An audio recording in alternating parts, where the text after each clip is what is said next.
Hello, everyone, and welcome to today's webinar, Profiting from Live Dried, the Next Wave of Craft Cannabis. My name is Eric Sandy, and I'm the digital editor of Cannabis Business Times. Today, the team from the original Resinator will be talking about live dried, aka freeze-dried cannabis, and how it will change the game for craft cannabis growers. The original Resinator's exclusive crop-to-cure technology enables cultivators to dry and cure a live plant in under 24 hours while preserving its unique metabolic terpene fingerprint in the same way that live concentrates do. And so you in the audience will be learning about how to profit from live dried cannabis before your competitors do. If your business is looking for a way to stand out with its flower, you've come to the right place. Our speakers today will be the original Resinator co-founder and CEO, TJ Arnovic, and co-founder and COO, Ruston Porter. Before we get going, I just want to make a few quick notes here. You will see at the bottom of your screen a Q&A button. If you click that, you'll open the Q&A box. Along the way during this presentation, please feel free to type in your questions there. And at the end of the presentation, we're going to try to get to as many as possible. Also, just know that we are recording today's session, and we will be sending a link to the archived video and audio to all registrants via email in the next day or so. So you will have a copy of this, and that includes all the slides, of course. With that being said, very pleased to welcome our speakers, TJ and Ruston. Thanks. All right. Well, I just want to start by taking a moment to really admire this, beautiful picture of this live dried bud that's appearing on the screen. I mean, after all, that's why we're here. This is kind of the end result of the process that, we're going to discuss today. And as you guys just understand, this is being recorded. So, please stick around. If you can't, you will be having access to the recording later. But we also encourage you to stick around to participate in the Q&A at the tail end of this presentation. So without further ado, let's just kind of launch into this presentation. And, I'm going to start by introducing Ruston Porter. He is my partner and a co-founder and a COO of IPS, which is Industry Processing Solutions, based out of Sonoma County, California. Ruston's been active in the cannabis industry for over 15 years. He has extensive hands-on experience with all kinds of extraction techniques and methods. He's an extraction technician for years with exposure to and experience running all kinds of equipment, training, consulting, processing, developing SOPs, and freeze drying cannabis exclusively. Thanks for that, TJ. I'm Ruston Porter. This is TJ Arnovic, my partner.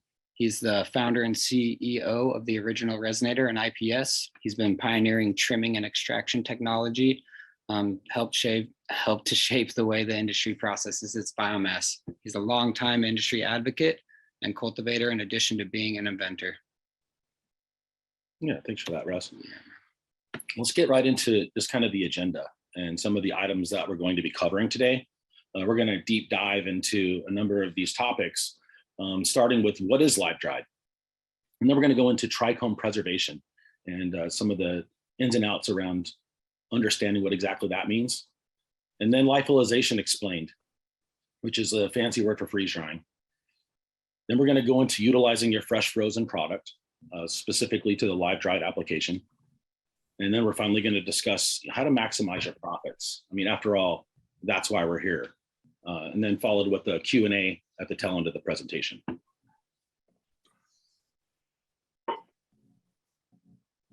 So what is live dried cannabis?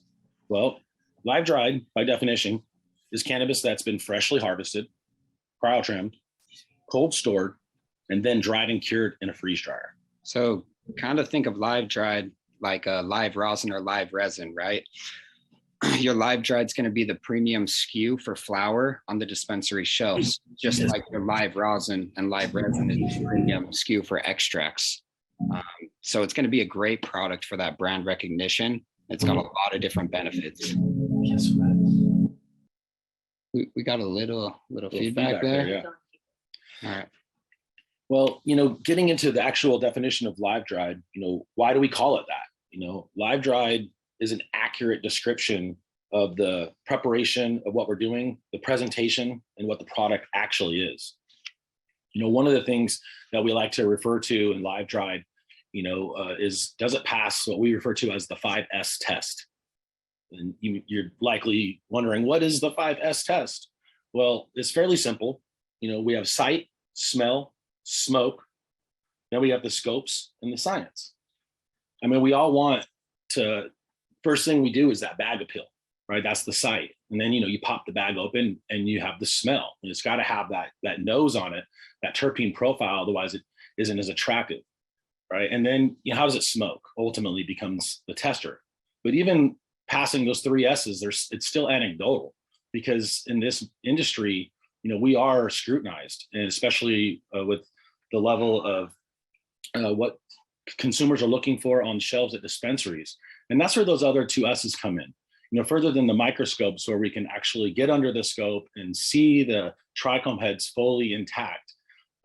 We also want to look at the COAs, which is the science, showing us, what kind of results that we're getting. And those are some of the things that we're going to dive into here with you today. And one of the most amazing things about this live dried cannabis, our crop to cure process, is that it only takes about 24 hours from start to finish, which is pretty phenomenal. Yeah, it's way phenomenal. It's really fast. So this is, a lot to unpack right here, the benefits of live dried. When we were putting together what we wanted to convey, there was really a lot of ground to cover. There's so many advantages of live dried that it was hard to pick only a few to talk about. But these are the ones that we felt we wanted to focus on. So let's kind of dive right into, what the major benefits as we see them are for, live dried cannabis. Starting off, this one point is a lot to pack in this one sentence. It retains its shape, its size, its color, and its flavor. I mean, when you're growing a plant, for months on end and, admiring its beauty, it's amazing when, you chop that plant down, you're excited. And then, 2 weeks later, you go to harvest it or after it's dried and cured, after it's harvested, and it's not even recognizable sometimes. The nature of losing 75% of the water weight, comes with losing some of that structure. I think that's one of the beautiful things here is the day that you go and cut it, when you freeze dry it and you have this live dried, it looks the exact same as it did on the plant. Like the color is the same, the size is the same, that smell is the same. Like everything is, it's so beautiful. It's it's awesome. Well, and that kind of leads us right into the second point, right? Talk about something that's going to preserve terpenes and cannabinoids, and that, result in as much as a 3 to 4% increase in the potency on your test results. That's just phenomenal. And, the reason that that's occurring is because we're preserving those cannabinoids and terpenes before they have a chance to degrade, which is something that's commonly occurring in a traditional dry and cure environment. And you kind of go to the, back now, moving on to point 3, when we dive into the zero shrinkage factor, no loss of the volume, which really is reiterating, point 1, where we're saying it's retaining its shape and size. But to say zero shrinkage, when you look at that bud, I mean, like an 1/8, something you might have had before is going to look like a 1/4 in terms of its size and its volume. And that's just an incredible factor in terms of the, the bag appeal or the jar appeal for the bud, and so it's something that really needs to be focused in on, because it's probably one of the first things that people notice. So, moving on to like point number 4, it's rather, understanding that there's no need for, lengthy drying and curing times and cycles or, additional dry space, which, I mean, time and money, those are 2 of the most important factors when it comes to post-harvest processing. Dry space is a high commodity, especially for outdoor farmers when there's an emergency weather condition or, a harvest that, has to happen because, some, bud rot or, a variety of conditions that can take place.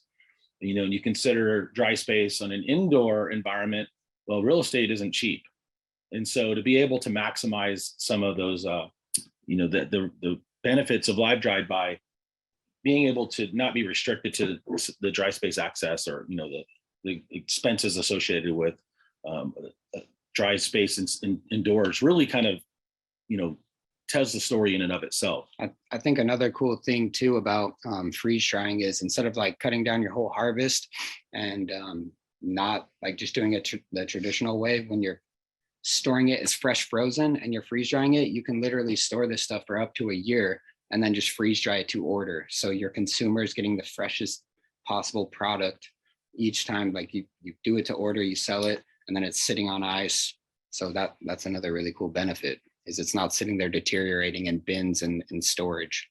Made to order cannabis is, fresh. It's a pretty incredible concept, and, kind of thinking still about time and money.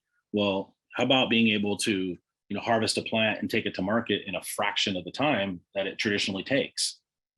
That's something that you can't buy, time. And so this is certainly a fast track, aside from, providing, a premium product. One of the things to consider when you're getting into, okay, I want to do live dried in my process or my facility. Well, you can do it in variable batch sizes. Anything from a single plant up to commercial size really just depends on your commercial, your equipment choices. It may be commercial or home use. There are products available for, any size to suit any operation. And there would be, with commercial, some considerations like power requirements. But it's pretty standard access. If you're at a commercial environment, you're not going to have a limitation on the power. Another point to move into here is going to be discussing the nature of eliminating the development of mold and pests. Mold and pests can really take a bite out of your harvest. I mean, in a large percentage.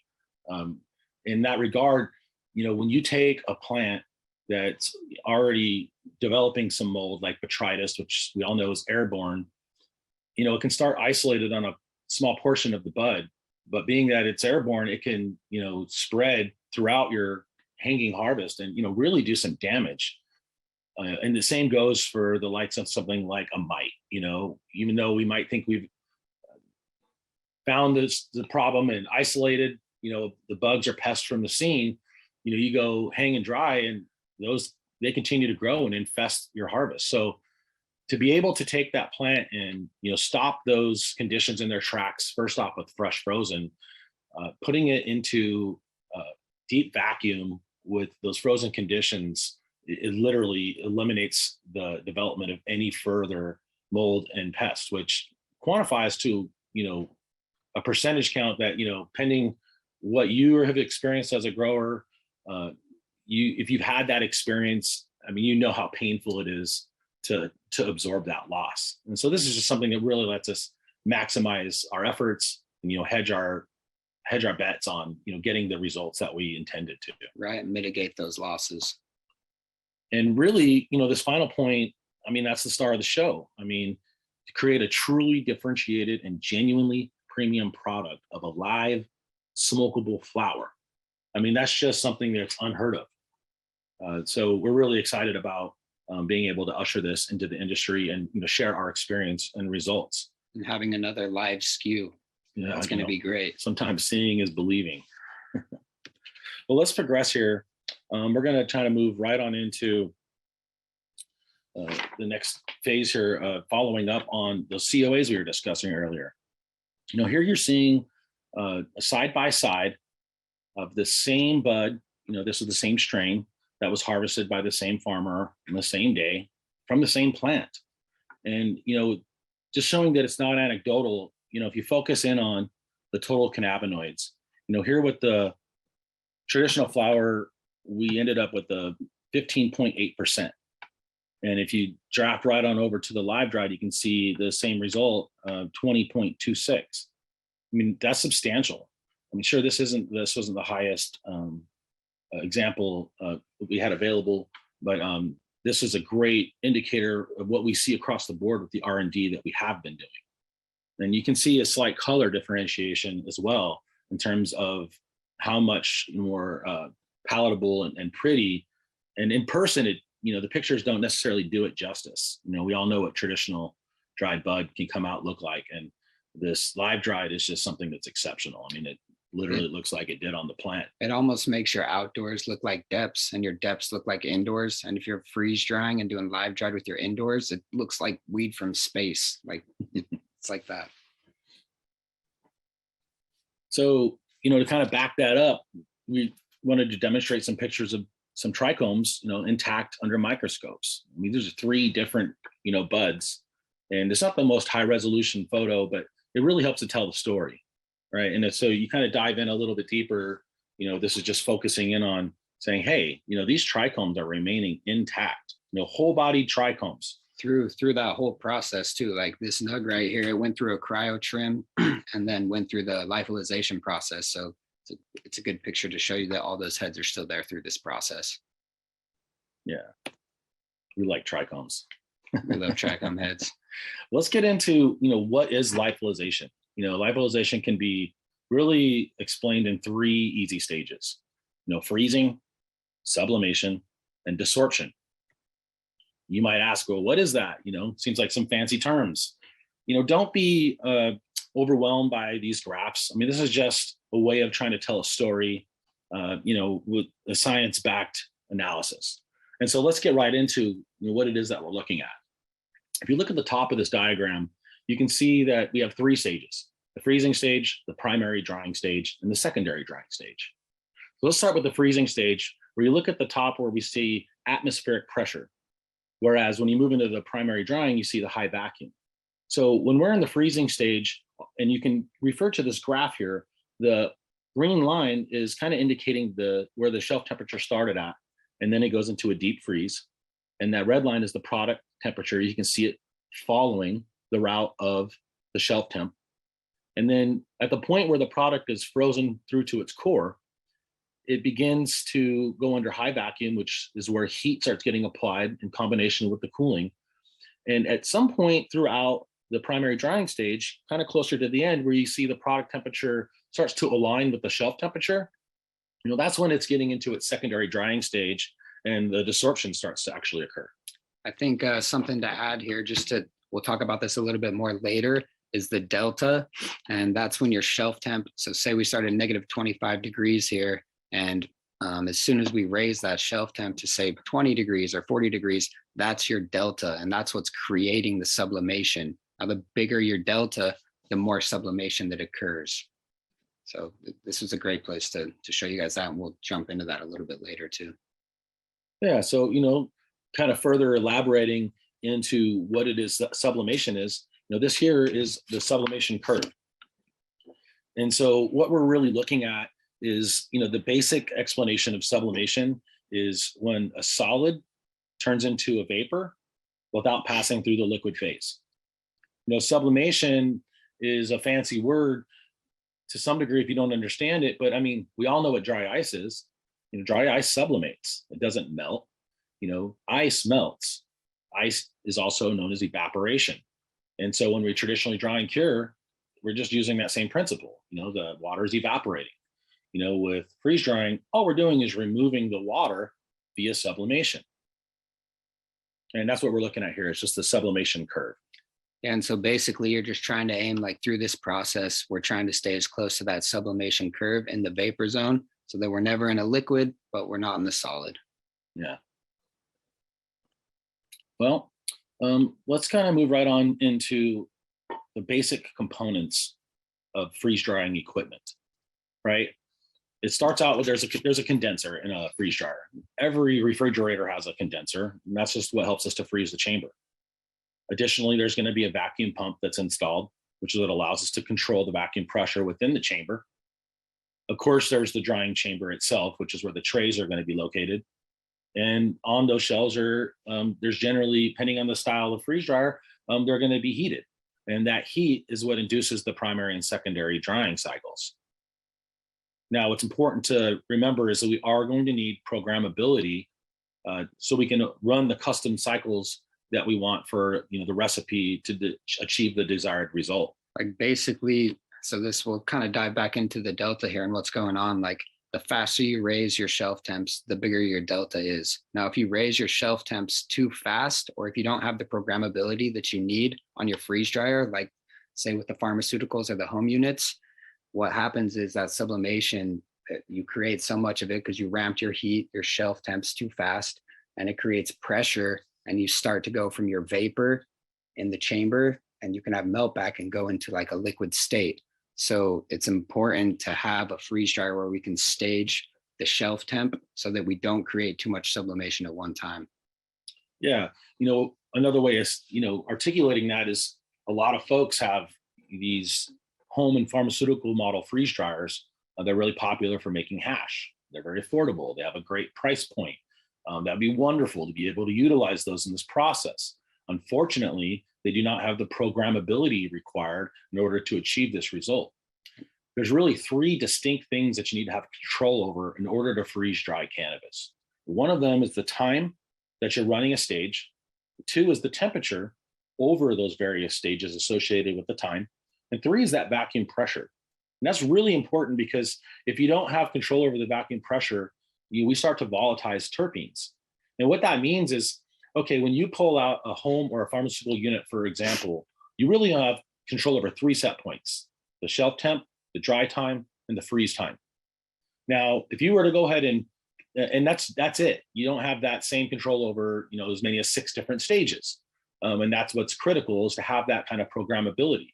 Now, if you were to turn that freeze dryer on and just pull a vacuum, atmospheric pressure starts at about 4,000 millitorr.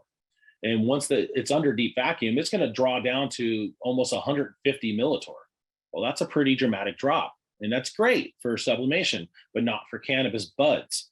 We want to keep the freeze dryer above 500 millitorrs. We actually have more preferable ranges, but we have found that once you get below that 500 millitorr range is when we begin to see those terpenes volatilize.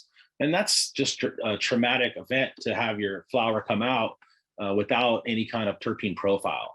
That nose it's really, it's an incredible process to smell the natural terpene profile on a plant. And then we all know how much we love that when it comes, in our bag. So to have it come out of the freeze jar and just kind of waft you in the face, it's palatable. You open that bag up in a room and, heads turn. So let's kind of move right into, fresh frozen by definition. Like, what is fresh frozen? Well, for us, fresh frozen equals the live and live dried, right? Well, when we're working with fresh frozen cannabis, the plant's unique metabolic fingerprint is preserved. When it's done correctly, you can mess up your freeze drying, your fresh frozen process, by not doing something as simple as maintaining the cold chain. Sounds like a simple enough process or thing to do, but as soon as you take a plant from a frozen state and allow it to thaw, or you don't store it cold enough, long enough, you're not going to get the long-term preservation or benefits that we achieve from doing some of the methodology appropriately.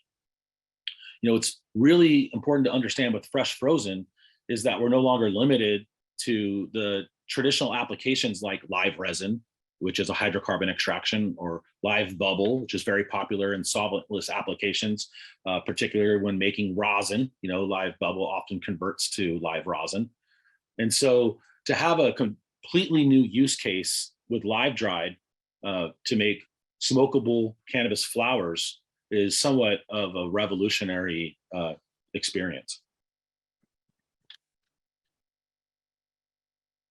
So let's get into the pro tips for harvesting and storing fresh frozen cannabis. It's really important to understand, we kind of talked a little bit about the cold chain a moment ago. That's really kind of the essence of some of the chief concern here, but it always starts with the plant itself. All right. So if you have an operation, you probably already have, some SOPs and preferred, techniques that you like to employ. A lot of those stay the same. We're not recreating the wheel here. We're just trying to maximize on getting the optimal result. So let's start by making certain that we have enough staff on hand to perform everything we need to do as quickly as possible. It's not only is that efficient for operations, but it creates a good workflow. You want to get your room taken down as quickly as possible so you can get it cleaned and turned over and get back to the next cycle. And that's a major benefit of not taking your time doing, a takedown. And so one of the things we recommend to highly consider is, why the plants are still, in the pots or on your tables, in your beds, is to take advantage that last week, while you're traditionally flushing your plants. That's a great time to go through and just start pulling those big leaves. They're right there, easily accessible. They're perky, so they just pop right off. And if you take full advantage, you can really, instead of waiting to do that all at the same time, we just find it advantageous. Consider that trichomes are delicate, and they do need to be treated with the same care, that you would traditionally give your plants, even when you're hang drying and curing. So at the point where you're actually harvesting, it's important to, if you hadn't taken the time to pull the big leaves while you're on the pots, okay, it's relevant that you cut a whole plant and start to buck and big leaf it. Well, let's make it a point to get that done within a couple of hours before those leaves begin to limp, because it just is, it actually adds to the work takes away from the quality of the plant when, as you pull one of those leaves, it might start, stemming, and all of a sudden you have a string attached to the leaf. And we just want to avoid that. We don't want buds popping off when we're pulling leaves. So that's why it's so advantageous to do it while they're perky. Yeah, and don't overcut. Like, don't cut so much down that you can't big leaf it quick enough so that they aren't perky anymore. It's important. So once we go ahead and have our product bucked and big leafed, really it's going to come down to getting this into the freezer. Of course, once it's into the freezer, we want to maintain that cold chain, but you're pretty safe at the point where you chop your plant down. You have a good 3-4 hour period before we're really seeing any adverse effects. You just want to get it in there into the freezer as quick as possible. But getting it into the freezer is a consideration in terms of the technique that you're using. Like, we don't want to overstack our bags. You don't want to stuff them. You want to just fill the bags up. Like a turkey bag, for example, is pretty common. A lot of folks would like to use bins with lids. A turkey bag, for example, is going to help disperse the weight.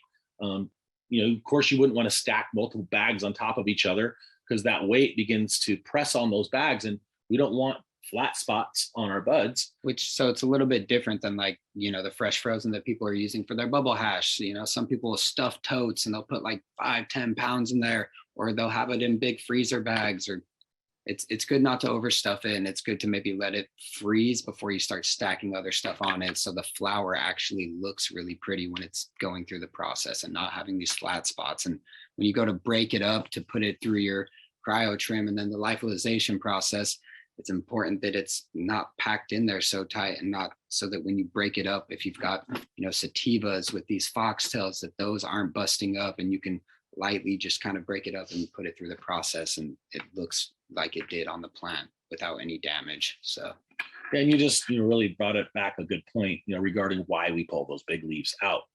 Right. You don't want those big leaves all mixed in throughout the biomass when it comes to actually doing the cryo trimmer process or filling your freeze dryer. That freeze dryer, first off, you're going to get a better result, a better product. You'll have better trim as well without all that big leaf in there. And a freeze dryer, that's valuable real estate. We really only want the finished buds going in there. We don't want it occupied with, all of the leaf and extra bud matter that's just really not going to make the cut. So that's one of the major benefits of, why we take so much care on the front end, which really isn't much more energy than you're already putting out. It's just a matter of adjusting a few techniques. It kind of pays off in spades too, because if you pull those fan leaves off in the beginning, on the back end, this stuff almost comes out just finished. Like, there's such small cleanup. It's crazy. There's so much time saved and so much labor saved. Yeah, the labor cost alone really begins to add up, aside from all the other benefits we've already kind of covered. So with fresh frozen, all right, once you get that stored properly into a deep freezer or a walk-in freezer, walk-in freezers with shelves are certainly something that's not everybody has the luxury of, but that's really one of the optimal conditions. But just a deep freezer from the likes of any of your hardware stores, they're pretty standard, and they're wonderful to utilize because they do achieve the right temperatures. Like, for example, you would not want to store your cannabis in your freezer at home unless you were using it within, say, a 1 month period. then you wouldn't necessarily have an adverse effect. But if you want, long-term storage or the convenience of, to order processing, that's where the long-term storage comes into play. And so the right freezer, which does not mean you need an ultra low freezer. Those things are great for all kinds of, other processes, but they're expensive and it's just kind of an overkill. But you can store your cannabis in a deep freezer for up to a year, without any adverse effects. In fact, we've had some in our R&D that we've stored for up to 2 years, and we've been like really impressed with that result. It was crazy. Yeah, we just did a run of that maybe like a month ago, and we pulled it out, and the nose was still huge out of the bag. Like we popped the bag, it was like blam, right 2 seasons face. Ago. Yeah. So we were impressed. We didn't think it was going to be like that. We're like, this is probably going to be kind of some boof, but. Well, and let's get to this last point here. It's important to consider, having a backup generator or power supply, to avoid, the melting of your product. We've been fortunate here in California. I was in the terms of understanding that process by utilizing the generator. I was able to save one of my harvests. We live in Northern California in Sonoma County, and we've been subject to, the California wildfires.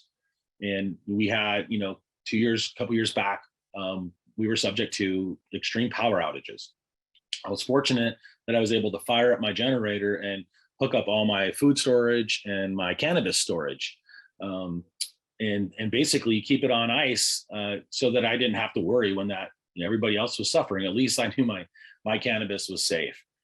That was a double whammy though, because not only did we end up with power outages for up to a week, we ended up getting a mandatory evacuation. And so we grabbed the cannabis that was frozen out of the freezer. We loaded up a series of about 4 different coolers that we had, and drove directly to the local where we had access to dry ice. And we filled those coolers up.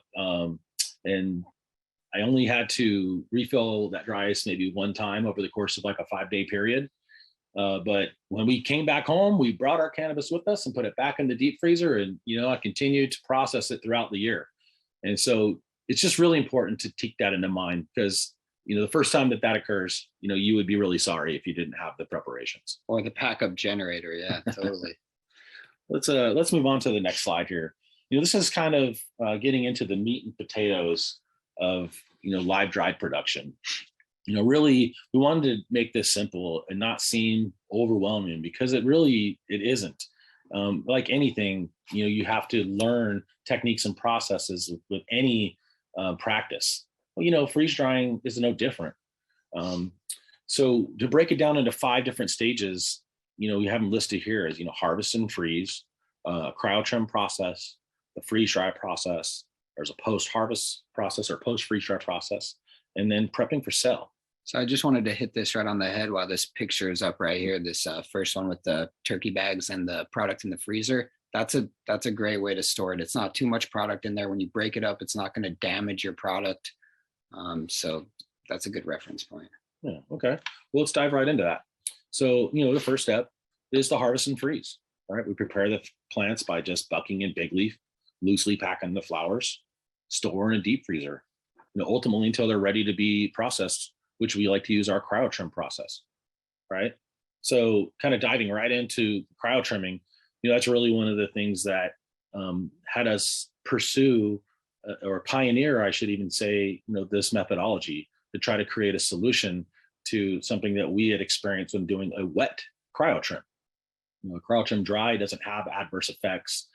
That's something where we use the original Resinator, which is a proprietary product. We have patents on for processing and apparatus. We invented trimming with CO2. And, one of the most amazing developments to come from something that was already an incredible experience was navigating the solution to utilizing CO2 in a wet trim. It's the same principle as when, you take a plant to below the freeze point of 32 degrees, you're effectively rupturing the cellular wall of the plant. And it's not going to be a problem as long as you maintain the cold chain and then you freeze dry the bud in the lyophilization process. And that's kind of what moves us into the next slide is we're going to talk about the freeze dryer. An important component to the freeze dryer is that we pre-freeze the freeze dryer the same way that we preheat an oven. And that's what allows us to maintain that cold chain. So when we're coming out of a deep freezer into a Resinator for a cryo trim, into a pre-frozen freeze dryer, that's the winning combination. That freeze dryer process takes about 24 hours. We do have SOPs drafted for folks to understand exactly what they're doing, trying to take that learning curve out of it so you can have a scalable and repeatable result. And so after you've ran the freeze dry process, that's where we're going to end up in the post-harvest process, right? Or the post-freeze dry process. And what we're going to do is allow the buds, once they come out of the freeze dryer, we want them to be in an oxygen-rich environment, which is just happening by putting them in like your localized atmosphere with, we would like to have climate control. You want to maintain, comfortable conditions like around 60 degrees Fahrenheit, and then have control over relative humidity so you can adjust it to the range that's optimal to allow those buds to acclimate to the ideal relative humidity and consistency that you're looking for. Very well said, man. So after we've gotten the buds, like we're happy with, okay, this is what we want. This is moving on to the next step. It's basically just a light cleanup as we are preparing we get the testing done, and then we package the product the same way that you traditionally would. Just keep in mind, you might have, a jar that fit an eighth previously. The zero shrinkage factor is going to play a role, and now that eighth might be a quarter. You might have a larger jar, which for us is what we call one of those good problems. Yep, totally. Good problems to have. Well, let's move into, we're nearing the end of the presentation here with, really getting into maximizing our profits from live dried, which after all is really why we're here, right? The live dried process, it works well with any strain or any type of flower, right? So you want to pick that flower that has that high terpene rich profile. In the same spirit that if you're a hash maker, you're going to target a plant that is going to give you the best results for the refinement that you're processing through. Like let's say you're making, live rosin and you're looking for, bubble that's going, you're making bubble hash and that's the strain that's giving you the best results. Well, you would want you're going to make the same selection for the bud that's going to go onto your shelf for smokable flowers. And so we want to just pick our favorite strains. You're not going to likely allocate 100% of what you're harvesting to one specific category. We like to diversify our SKUs. So just use, smart sense in selecting the strains that you do want to, bring to market. Those strains that you want to stand out, those strains that you want to stamp live on and get paid more for, and have that SKU get recognized. Live dried is special. It's not available at most dispensaries. And we're early adopters. We want to make certain that we create some hype around the strains that we're live drying on social media and throughout our networks. That live dried is, a great selling tool, not only to the dispensaries themselves, but to your marketing team. Talk about all the bullet points and advantages, that we've even covered in this webinar that you get to, now bring to the front. This isn't hype, this is real. And they don't have it on the shelf right now. Like nobody, there is some out there, but we're tip of the spear. It's hard to find. So it's going to be easy to get your product in. So while we're at it, let's make certain that we're capitalizing on all of the resources and the input from our consumers. We want to make certain that folks out there are, really, letting the dispensaries know and talking about the experience that they're having. As early adopters, it's much like, back in early scene of say 2015 and 16 when rosin was hitting the scene. Somebody said, hey, take this bud and, press it between two hot plates. People will tell you were crazy. It's a high value bud. And we'll look at it now, it's taken, from, over 5 years, if you don't have a solventless SKU on your shelf, you're almost not even considered a premium brand. We have a saying that we've developed, which is when side by side, we reach for freeze dried. That's because that jar is empty. I mean, we literally have done countless tests where we might refer to it as what we call the Pepsi challenge, right? Where we'll, give them 2 buds side by side and ask them to smoke and get their genuine report back. And, the reports it's unanimous. The jury is not out. The results are in, and live dried is the future. It's an exceptional experience. The smoking experience for the consumer. I mean, we're talking minimized tussication, which is a fancy word for less coughing. I mean, you can smoke an entire joint without it really having that same effect that we often get when we start hacking from a big inhalation. When you add to that, you could take 2 joints side by side, one's traditional and one's freeze dried, and you pass them around the circle, and halfway through smoking the joint, you can tell the difference between which one's which. And that's not something that really happens commonly unless you're literally smoking on 2 different strains. So to be able to have the consumer get that experience, I mean, it's like a precision high. It's just incredible. It's hard to put into words beyond actually having the smoking experience.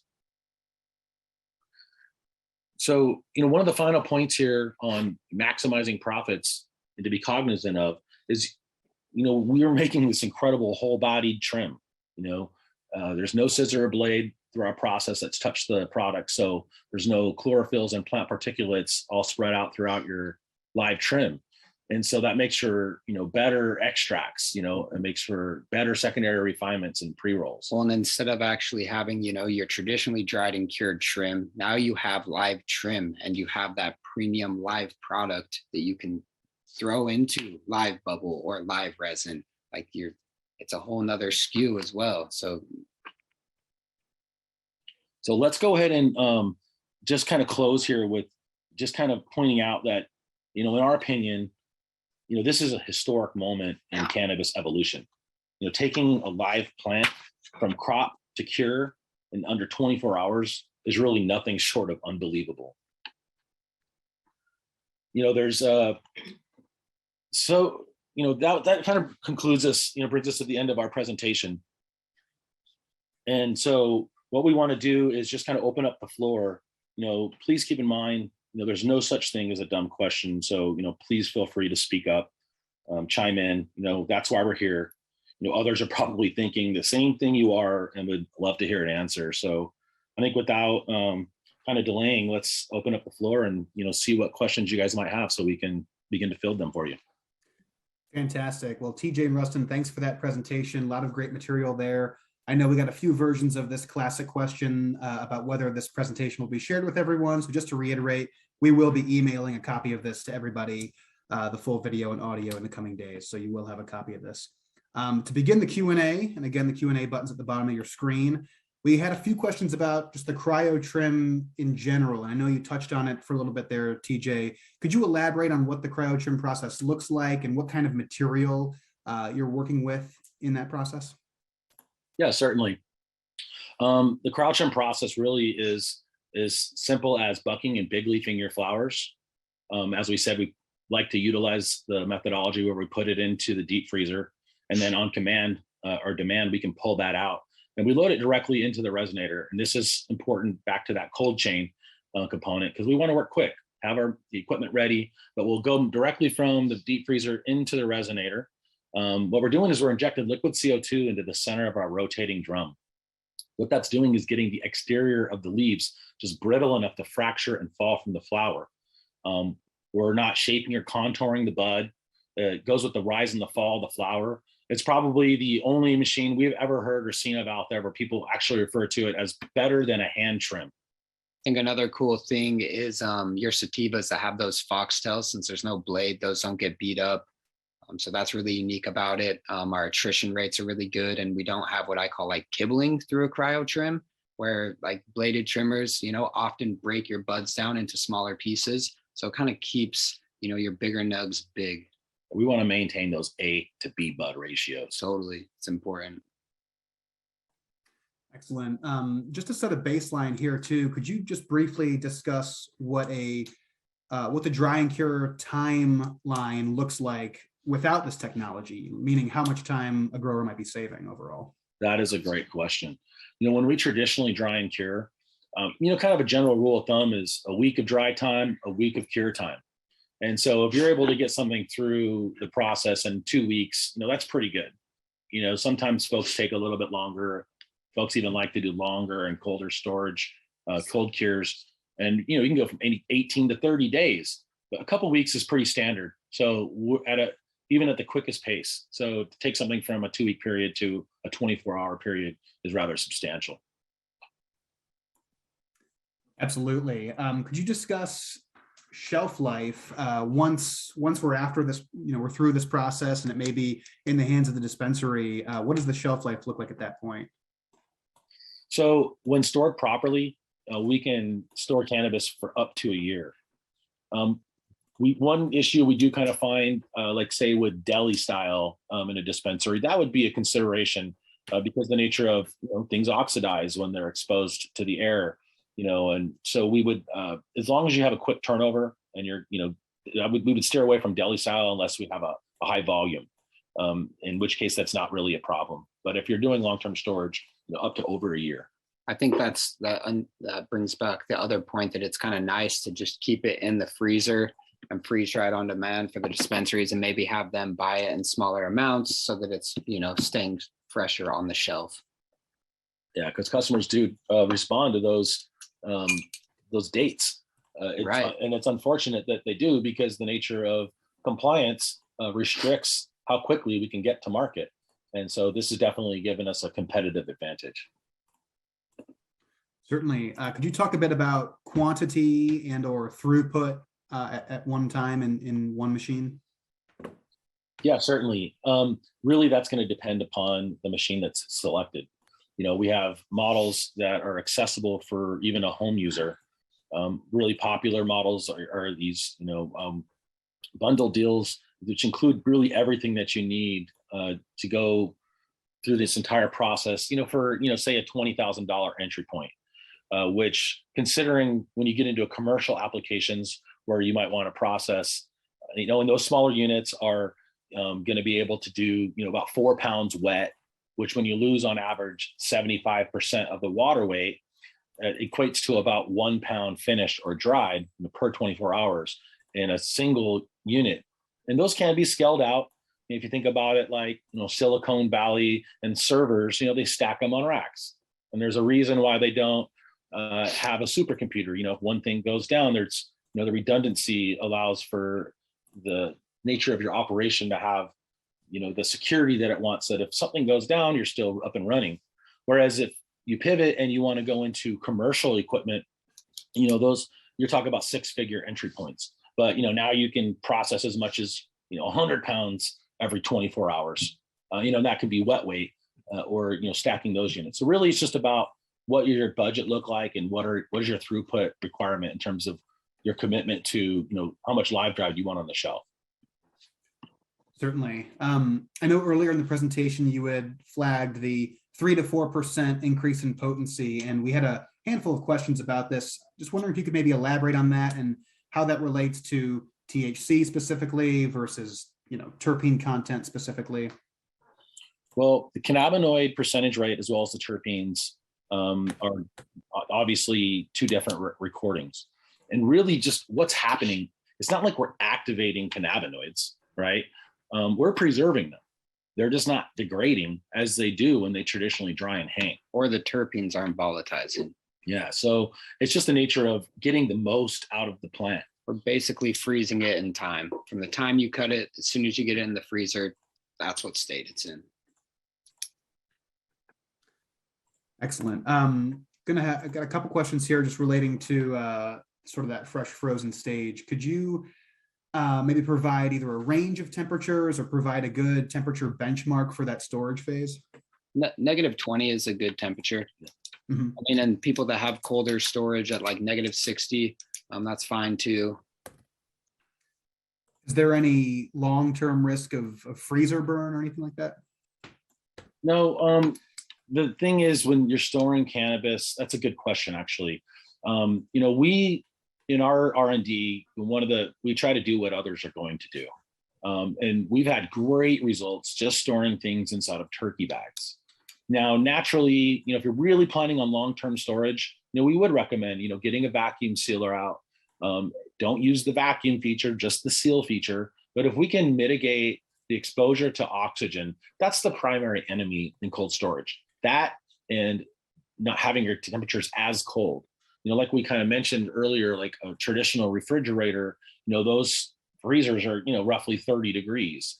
And so you want to be, sub-zero.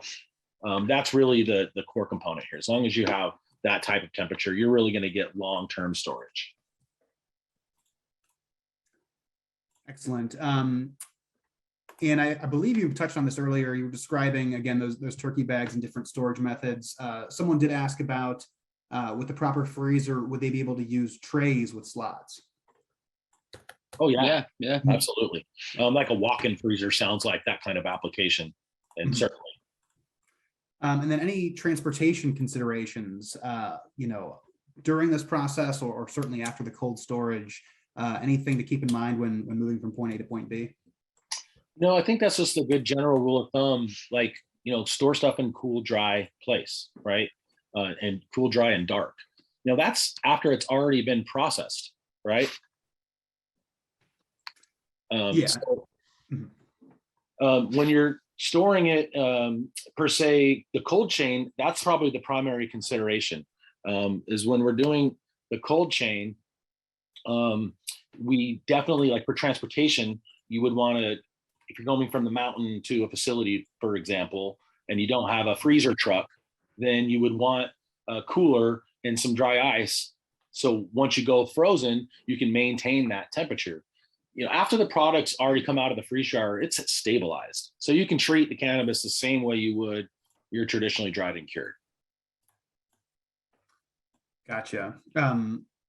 And sort of along that same line here, in that post-process phase, could you elaborate on the relative humidity metrics that might be most beneficial there?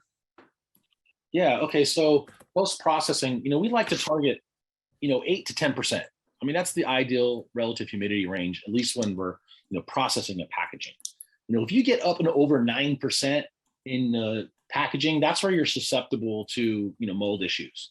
It's particularly on long-term storage. So we just try to target the same ideal humidity for consuming flowers as we do in a traditional application.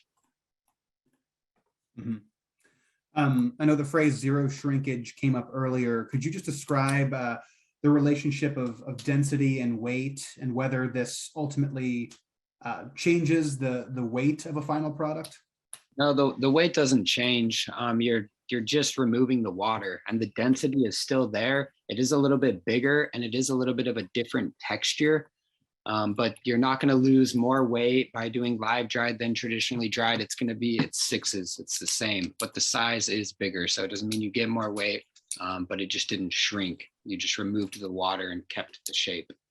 Yeah, the biomass is the biomass. I mean, you can over dry your product, right? If you run it too long and you remove like 100% of the water, that's the kind of thing where, there are techniques like rehumidification that can be employed. But at the point you're doing that, you're in like a restorative phase. You're reacting as opposed to creating the optimal result.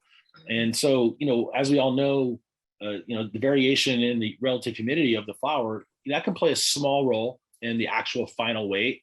But if you're targeting the same temps that you traditionally were in your traditional dry and cure, then you're not going to notice any differential in your weight.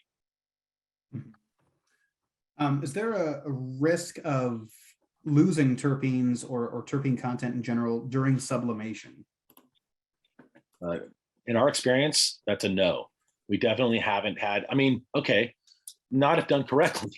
Because yes, there is a risk of losing those things, particularly if you don't have, that right equipment, like the vacuum bleeder control that we talked about earlier. Or even the right recipe. Like if your shelf temps are going too high or your vacuum pressure is too low, you'll start to volatilize those terpenes. So there certainly is, a recommended methodology in terms of the recipe and the practice that's we're implementing. So, but when done right, you should have preserved more terpenes than you traditionally would have. Yeah, I mean, I'll go a little bit further to say, if you took your bud, you're like, oh, I have a pharmaceutical freeze dryer that I use for my hash. I'm going to do this. Well, you can freeze dry the bud, and we've had some results that are like, okay, this is something that I can work with, but it's definitely not a repeatable or preferable product because we've done a lot of that. I mean, the nose just isn't there. Like, it is there, but it's not as potent as it should be. Like, if you put it next to your traditional dried, you'd be like, I think I'd rather have this trad dried. And that's all because your vacuum pressure. Well, let me go further, like to kind of share in the experience, right? I mean, we've been down a lot of roads in kind of perfecting this process. In the beginning, we ruined a lot of cannabis, just trying stuff out, throwing it in myriads of recipes. And we've done countless, runs with R&D and consults with, freeze dry experts and engineers of all kinds of different fields to really hone in on getting and achieving not only the desired result, but something that we can, take to market as a solution. So we've, put that effort in so that you don't have to. Yeah, and it might be a good segue to this question. We got several versions of. Do you provide SOPs, or what's the onboarding process look like, so to speak? Yeah, that's a great question. And yes, we certainly do. I mentioned that we sell these bundle packages. I get calls, we get calls frequently about folks that, are either trying to make the equipment that they have work, or they bought the wrong equipment. Maybe they weren't aware that, we actually provided the correct equipment solutions. And so it's always unfortunate when we're trying to help somebody navigate, one step forward, two steps back, right?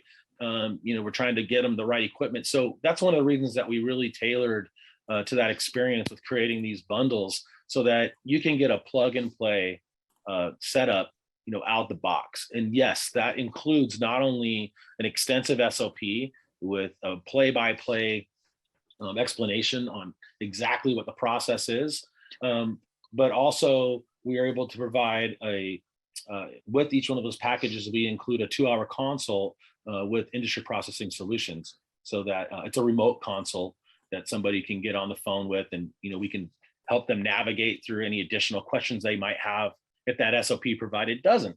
But we get compliments all the time on how well put together that was and the experience that folks are having when utilizing it. And so, to take that one step further, I mean, there's some folks that if, the hands-on training, if the videos and tutorials that we provide, if the call-in service, if the SOP, if all that's still not enough, we do have a service where we can have our IPS team, which is, certified and endorsed by the original Resinator. They can come out to your farm or your facility to do hands-on training with your equipment, with your team, with your product. We have additional, there's a cost for that service, but folks that are using it are, extremely happy with the result. And it's also an opportunity to go deeper into other applications and, things that ultimately within our organization, we're able to help folks achieve their goals. Excellent. Well, lastly, as we're up against the clock here, I wanted to ask another question that we saw several versions of that you did touch on earlier, TJ and Ruston. What are some helpful ways to convey this information to dispensary buyers and owners as we head into this next chapter? That's a great question. A lot of the literature that we provide, we're actually putting together a fantastic little marketing kit. That's something that, we do already provide for the products that we have, but getting into something that describes the process, like some of the benefits of live dried, like we ran over earlier in this slide. I mean, those are the marketing components, because really it comes down to telling the story. And part of what we're trying to make certain people have access to is information that isn't anecdotal. And so having, science-backed data and information that, folks can actually retrieve and convey, those are probably some of the core components. And so absolutely. And that's one of the reasons that we pride ourselves on, customer service and, folks having access to what we're doing and us so that we can help them with the tools that they feel that they might need for their organization.